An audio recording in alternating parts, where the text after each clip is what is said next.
Hello everyone, welcome to economics preparation. आज के इस वीडियो में मैं आप सभी के साथ चर्चा करूंगा UP triple S C ASO exam के बारे में। जैसे कि इसका एग्जाम डेट क्या हो सकता है, कुल कितने आवेदन हुए हैं। साथ ही साथ आप लोगों ने कहीं ना कहीं किसी ग्रुप में देखा होगा, एक नोट्स आजकल चर्चा में है, कुछ गूगल स्टूडेंटो एक ग्रुप है उसकी, तो उसके बारे में भी थोड़ा सा चर्चा कर लेंगे। और इन सब के साथ आपको ये बताऊंगा कि जब आप इस एग्जाम की तैयारी कर रहे हैं तो क्या तरीका होगा जो प्रभावी तरीका रहेगा आपको इस परीक्षा में सफल बनाने के लिए। तो देखो, सबसे पहले हम लोग बात करते हैं कि इसका एग्जाम जो है वो कब हो सकता है, इसकी परीक्षा कब संभावित है।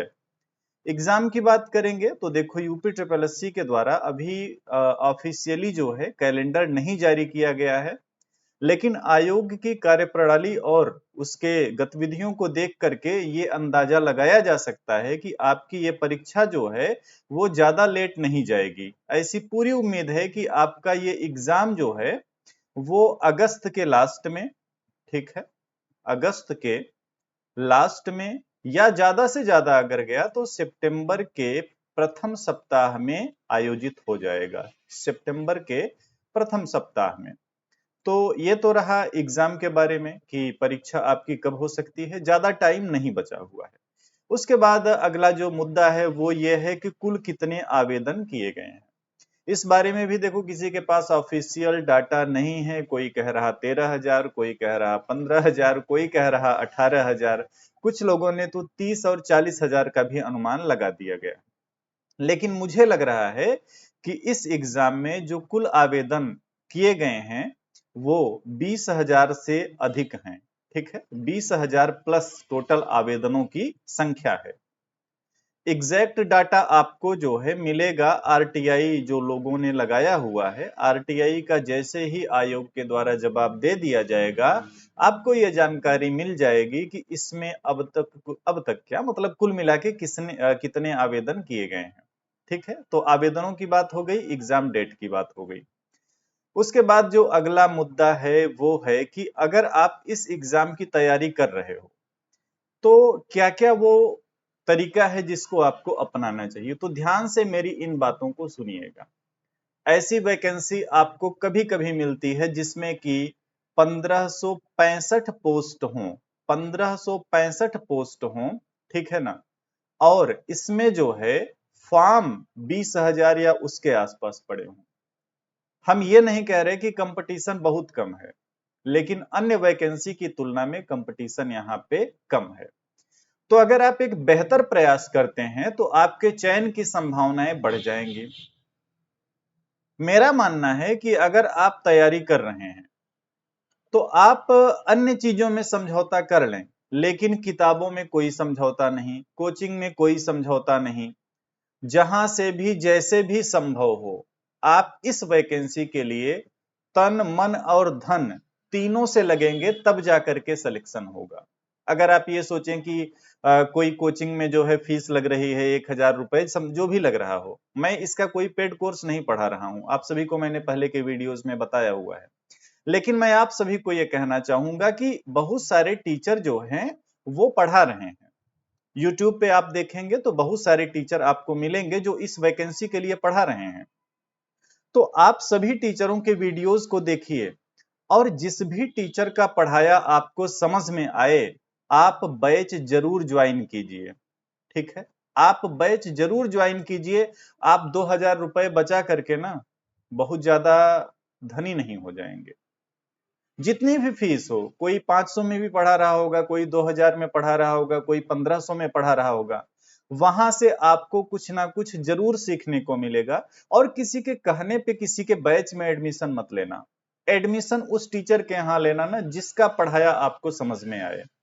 सभी टीचरों के लेक्चर्स आपको यूट्यूब में मिल जाएंगे, उनके लेक्चर्स को आप देखना, और जिसका भी आपको अच्छा लगे आप एक कोर्स जरूर ले लेना। इससे आपकी तैयारी में एक कंटिन्यूटी बन जाएगी।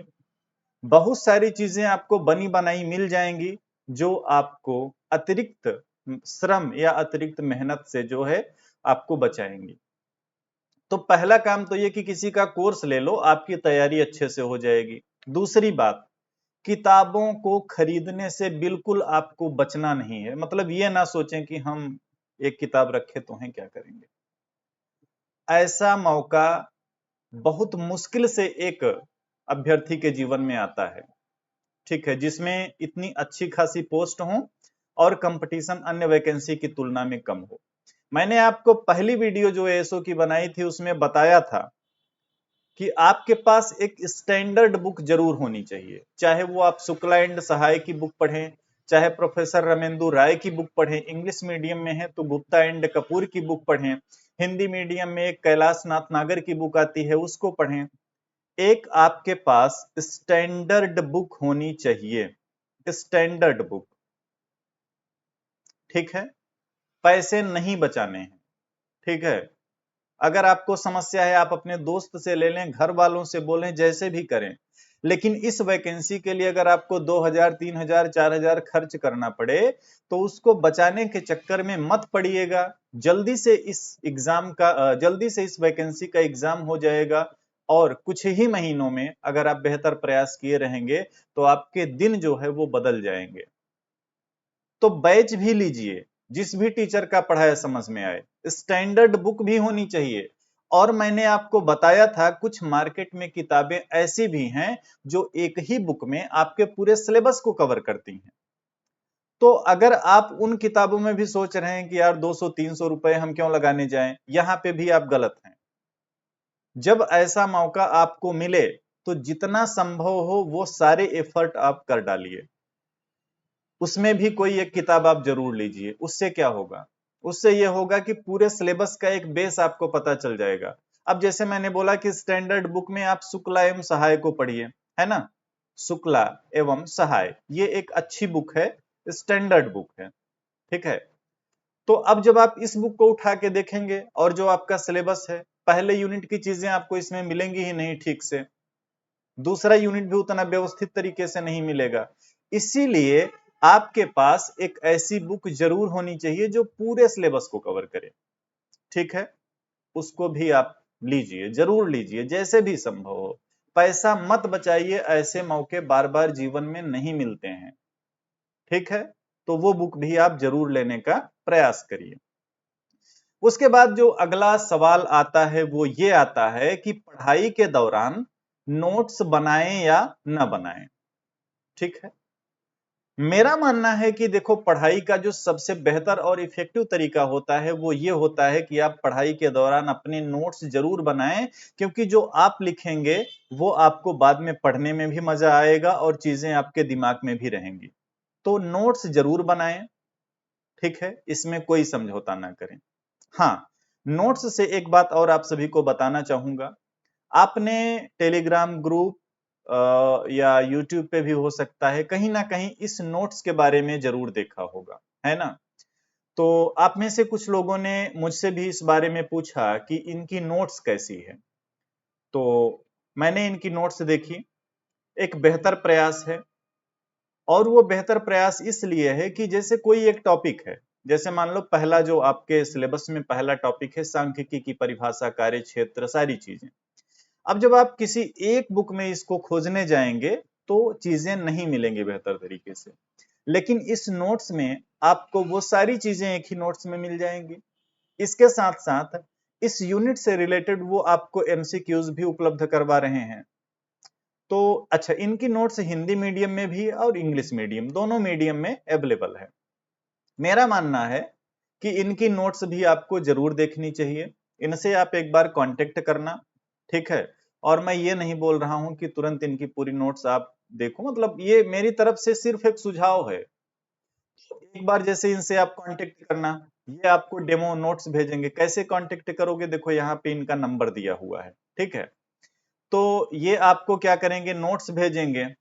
जब ये आपको नोट्स भेजेंगे तो आप उस नोट्स को देखिएगा, पढ़िएगा और समझिएगा, ठीक है। यहाँ पे देखो लिखा हुआ है सबसे नीचे, मैं अंडरलाइन कर देता हूं, ये देखो यहाँ पे लिखा हुआ है ना। तो इनकी आप नोट्स का डेमो देखिएगा, समझिएगा और फिर आप डिसाइड कीजिएगा कि क्या इनकी नोट्स आपके लिए यूजफुल है कि नहीं है। मैंने नोट्स देखा, अच्छी नोट्स है, सारी चीजें व्यवस्थित तरीके से आपको मिल जाती हैं। तो जो लोग नोट्स बनाने में थोड़ा सा आलसी हों, उनके लिए ये बहुत उपयोगी रहेगा, चाहे वो हिंदी मीडियम के हों चाहे इंग्लिश मीडियम के हों। इनकी नोट्स लेने के लिए आप इनसे संपर्क कर सकते हैं, इनका नंबर दिया हुआ है। तो इससे क्या होगा, अगर आप जैसे नोट्स बनाने में अच्छा महसूस नहीं करते हैं, सिर्फ आप पढ़ना चाहते हैं, तो आप ये नोट्स ले करके, इसका प्रिंट आउट ले करके आप पढ़ाई कर सकते हैं। इससे क्या होगा, आप लिखने से बच जाएंगे। लेकिन ध्यान रखना, तैयारी में कोई कमी नहीं छोड़ना, कहीं से भी पैसे बचाने के चक्कर में मत पड़ना। और ऐसा भी नहीं है कि एएसओ की तैयारी में आपके 10,000 20,000 लगेंगे, ऐसा नहीं है। किसी का बैच जरूर ले लेना, उससे आपकी कंटिन्यूटी मेंटेन रहेगी। किताबें पढ़ो जितना संभव हो, है ना, नोट्स ले लो, नोट्स को पढ़ो। और इसके साथ साथ मैं फ्री में लेक्चर्स प्रोवाइड कराऊंगा चैनल पे, 2-3 वीडियो आ भी चुकी हैं अगर आपने देखा होगा तो। जून के लास्ट तक पूरे सिलेबस का मैं आपको वीडियो यहाँ फ्री में उपलब्ध करवा दूंगा, कोई पैसा वैसा कुछ नहीं। तो उन लेक्चर्स को भी आप जरूर देखेंगे, है ना। जब आप ये सभी प्रयास करेंगे तब आपकी बेहतर तैयारी होगी। हाँ, एक बात और बताना था, आप अपना एक टारगेट सेट कर लेना कि अगले 1 महीने में 30 दिन 45 दिन जो भी आपके लिए बेहतर हो, तो आप अपना एक टारगेट सेट कर लेना कि अगले इतने दिनों में मैं स्टैटिक्स के पूरे सिलेबस को कवर कर लूंगा और उसके बाद मैं क्वेश्चंस लगाऊंगा। तो आप ये देखेंगे कुछ क्वेश्चन वाले टेस्ट सीरीज भी लॉन्च करेंगे। तो जब आपका सिलेबस कंप्लीट हो जाए, उसके बाद 1-2 कोचिंग का आप टेस्ट सीरीज भी ले लेना। मॉक टेस्ट देंगे तो एक तो आप एग्जाम में गलतियां करने से बचेंगे, जब यहाँ पे गलतियां किएंगे उनका एनालिसिस करेंगे तो आपको लगेगा कि भाई एग्जाम में ऐसी गलतियां नहीं करनी है। दूसरा, आपको ये पता चलेगा कि आपकी तैयारी का लेवल क्या है। तो अगर मजबूत तरीके से परीक्षा में शामिल होना है, सांख्यिकी में बेहतर अंक लाने हैं, इस वैकेंसी में एक सीट लेना है, तो हर संभव प्रयास करिए। चाहे वो किसी का बैच खरीदना हो, चाहे किसी की किताब खरीदना हो, चाहे नोट्स खरीदना हो, चाहे अपनी नोट्स बनानी हो, हर संभव तरीका अपनाइए ताकि बाद में कहीं से पछताना न पड़े। 2,000 3,000 जो भी आपके खर्च हो जाएं, लेकिन बाद में पछताना न पड़े।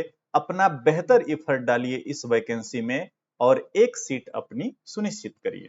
मेरे द्वारा आपको फ्री लेक्चर्स इसी चैनल पे उपलब्ध कराए जाएंगे। पहले 2-3 लेक्चर आ चुके हैं, अगर आपने नहीं देखा है तो उनकी प्लेलिस्ट बनी हुई है, उनको आप देख सकते हैं।